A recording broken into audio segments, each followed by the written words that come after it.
ಈಗ ಮಸ್ತ್ ಮನುಷ್ಯ ಬರೋರಿದ್ದಾರೆ, ಮಸ್ತ್ ಮನುಷ್ಯ ಬರ್ಲಿಕ್ಕತ್ತಾರ ತೀರ್ಥಹಳ್ಳಿಯಿಂದ. LIC ಒಳಗೆ ಆಫೀಸರ್ ಆಗಿರೋ ಇವರು ವಾಸುದೇವ್ ಮುರಳೀಧರ್ ಅಂತ ಹೇಳಿ ತೀರ್ಥಹಳ್ಳಿಯಿಂದ ಬಂದಾರ. ಜೋಕ್ಗಳನ್ನು ಹೇಳ್ತಾರೆ, ಕೇಳ್ರಿ.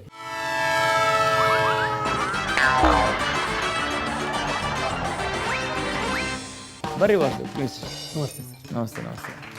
ಹೇಳಿ ಸರ್, ಒಮ್ಮೆ ಹೀಗಾಗುತ್ತೆ, ಹಾಂ, ಮನುಷ್ಯನಿಗೆ ಕನಸುಗಳು ಬೀಳ್ತವೆ. ಕರೆಕ್ಟ್. ಆ ಕನಸುಗಳು ಏನಪ್ಪ ಅಂತ ಹೇಳಿದ್ರೆ ಅವರಿಗೆ ನಿಜ ಜೀವನದಲ್ಲಿ ಆಗದೇ ಇರೋದು ಕನಸಲ್ಲಿ ಬರ್ತದೆ ಅಂತಾರೆ. ಒಬ್ಬ ಪಾಪ ಕನಸು ಜಾಸ್ತಿಯಾಗಿ ಡಾಕ್ಟರ್ ಹತ್ರ ಹೋಗ್ತಾನೆ.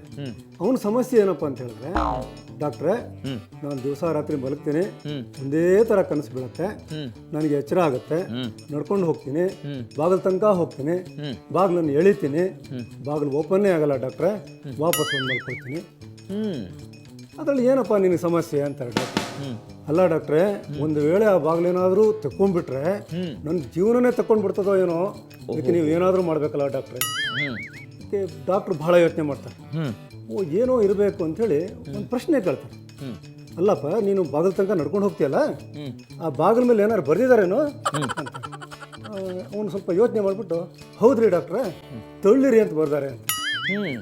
ತಕ್ಷಣ ಡಾಕ್ಟ್ರ್ ಹೇಳ್ತಾರೆ, ಅಲ್ಲಪ್ಪ, ತೊಳ್ಕೊಂಡು ಮುಂದೆ ಹೋಗೋದು, ಮತ್ತೆ ಯಾಕೆ ವಾಪಸ್ ಬರ್ತೀಯ?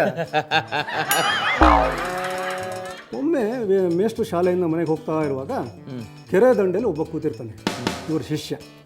ಅವನೇನು ಮಾಡ್ತಾನೆ, ಅಲ್ಲಿ ಇಟ್ಟಿಗೆ ಗೂಡಿರುತ್ತೆ, ಇಟ್ಟಿಗೆಗಳನ್ನು ನೀರಿಗೆ ಎಸಿತಾ ಇರ್ತಾನೆ. ಇವ್ರ ಪಾಪ ಒಂದು 5 ನಿಮಿಷ ನೋಡ್ತಾರೆ, 10 ನಿಮಿಷ ನೋಡ್ತಾರೆ, ಬರೀ ಇಟ್ಟಿಗೆ ಎಸಿತಾನೆ ಇರ್ತಾನೆ. ಇವ್ರಿಗೆ ಅರ್ಥ ಆಗಲ್ಲ. ಕರೀತಾರೆ, ಬಾಪ ಇಲ್ಲಿ, ಯಾಕೆ ಇಟ್ಟಿಗೆ ನೀರಿಗೆ ಎಸಿತಾ ಇದೆಯಾ? ಸರ್, ನೀವೇ ಹೇಳಿದ್ರಲ್ಲ, ನಾನು ಸಂಶೋಧನೆ ಮಾಡ್ತಾ ಇದ್ದೀನಿ, ಪ್ರಶ್ನೆಗಳನ್ನು ಕೇಳ್ಕೊಳ್ತಾ ಇದ್ದೀನಿ. ಆಯ್ತಪ್ಪ, ಇಲ್ಲಿ ನಿನ್ನ ಪ್ರಶ್ನೆ ಏನು?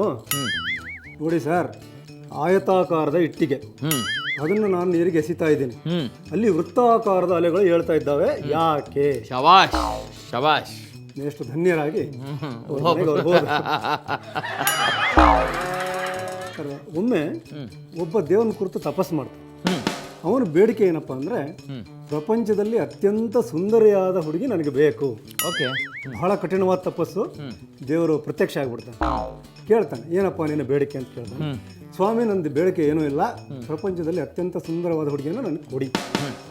ಆಯಿತು ಭಕ್ತ, ನಿನ್ನ ತಪಸ್ಸಿಗೆ ನಾನು ಮೆಚ್ಚಿಬಿಟ್ಟಿದ್ದೇನೆ, ಕೊಡಲಿಕ್ಕೆ ತಯಾರಿದ್ದೇನೆ.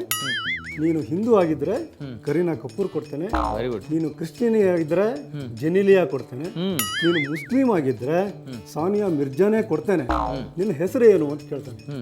ಇವನು ತಡ ಮಾಡೋದೇ ಇಲ್ಲ, ತಕ್ಷಣ ಹೇಳ್ಬಿಡ್ತಾನೆ, ಅಬ್ದುಲ್ ನಾರಾಯಣ್ ಫರ್ನಾಂಡಿಸ್. ಅಬ್ದುಲ್ ನಾರಾಯಣ್ ಫರ್ನಾಂಡಿಸ್. ಕ್ಯಾ ಬಾತ್ ಹೈ.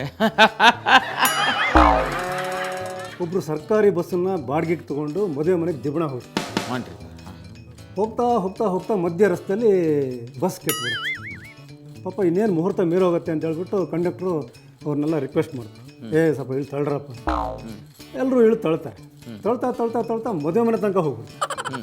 ಅಲ್ಲಿ ಜಗಳ ಶುರು ಆಗುತ್ತೆ. ನನಗೆ ದುಡ್ಡು ವಾಪಸ್ ಕೊಡಬೇಕು, ನಾವು ತೊಳ್ಕೊಂಬಂದಿದ್ದೀವಿ ಬಸ್ನ, ನಿನ್ನ ತಪ್ಪು ಅಂತ. ಕಂಡಕ್ಟ್ರು, ಇಲ್ಲ ನಂಗೆ ಕೊಡೋಕ್ಕೆ ಬರೋಂಗಿಲ್ಲ, ಸರ್ಕಾರದ್ದು ಟಿಕೆಟ್ ಕೊಟ್ಬಿಟ್ಟಿದ್ದೀನಿ, ಹರಿಯೋಂಗಿಲ್ಲ, ವಾಪಸ್ ಕೊಡೋಂಗಿಲ್ಲ, ಏನೇನೋ ಹೇಳ್ತಾರೆ. ಕೇಸಾಗುತ್ತೆ. ಕೇಸಾಗಿ ನ್ಯಾಯಾಲಯಕ್ಕೆ ಹೋಗುತ್ತೆ. ನ್ಯಾಯಾಧೀಶರು ವಾದ ವಿವಾದ ಎಲ್ಲನ ಕೇಳ್ತಾರೆ. ಕಡೆ ಒಂದು ತೀರ್ಪು ಕೊಡ್ತಾರೆ.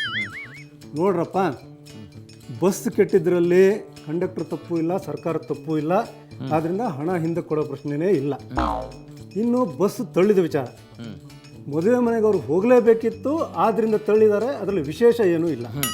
ಆದರೆ ನಮ್ಮ ಮುಂದಿರೋ ಪ್ರಶ್ನೆ ಏನು? ಯಥಾಸ್ಥಿತಿಯನ್ನು ಕಾಪಾಡ್ಕೊಳ್ಬೇಕು. ಯಥಾಸ್ಥಿತಿಯನ್ನು ಕಾಪಾಡ್ಕೊಳ್ಬೇಕು ಅಂದರೆ ಅದೇ ಮದುವೆ ಮನೆ ಜನ ಅದೇ ಬಸ್ಸನ್ನು ಎಲ್ಲಿ ಕೆಟ್ಟಿತ್ತೋ ಅಲ್ಲಿವರೆಗೆ ತಳ್ಕೊಂಡು ಹೋಗಿ ನಿಲ್ಲಿಸಬೇಕು. ಥ್ಯಾಂಕ್ ಯು ಮುರಳೀಧರ್ ಸಾಹೇಬ್ರ. ಮತ್ತೆ ಬರ್ತೀರಿ, ಮಸ್ತ್ ಮನುಷ್ಯ ಆಗಿ ಮಸ್ತ್ ಜೋಕ್ಗಳನ್ನು ನಮ್ಮ ಜನಕ್ಕೆ ಹೇಳ್ರಿ, ನಾವು ಕಾಯ್ತಿರ್ತೀವಿ. Thank you. ಮಸ್ತ್ ಮನುಷ್ಯನ ಜೋಕ್ ಹೆಂಗಿದ್ವು ಅಂಥೇಳಿ. ಇಂಥ ಮಸ್ತ್ ಮನುಷ್ಯ ನಿಮ್ಮ ಊರಾಗ, ನಿಮ್ಮ ಹತ್ತಿರದಾಗ, ನಿಮ್ಮ ಸಂಬಂಧಿಕರೊಳಗೆ ಇದ್ದೇ ಇರ್ಬೇಕು ರೀ. ಅವ್ರು ಇದ್ರು ಅಂತಂದ್ರೆ ಅವ್ರ ಡೀಟೇಲ್ಸನ್ನು ನಮಗೆ ಕಳಿಸ್ರಿ. ಅಡ್ರೆಸ್ ಇಲ್ಲಿ ಸ್ಕ್ರೀನ್ ಮೇಲದ. ನೀವು ಮುಂದ ಜೋಕ್ ಜಂಕ್ಷನ್ ಕಾರ್ಯಕ್ರಮದಲ್ಲಿ ಭಾಗವಹಿಸಲು ನಿಮ್ಮ ಇತ್ತೀಚಿನ ಭಾವಚಿತ್ರದೊಂದಿಗೆ ನೀವು ಹೇಳ ಬಯಸುವ ಜೋಕ್ಗಳನ್ನ ಒಂದು ಹಾಳೆಯಲ್ಲಿ ಬರೆದು ನಮಗೆ ಕಳಿಸಿ. ನಮ್ಮ ವಿಳಾಸ: ಮುಂದ ಜೋಕ್ ಜಂಕ್ಷನ್ ವಿಭಾಗ, Suvarna news 24/7, number 204, embassy square, infantry road, Bengaluru 1.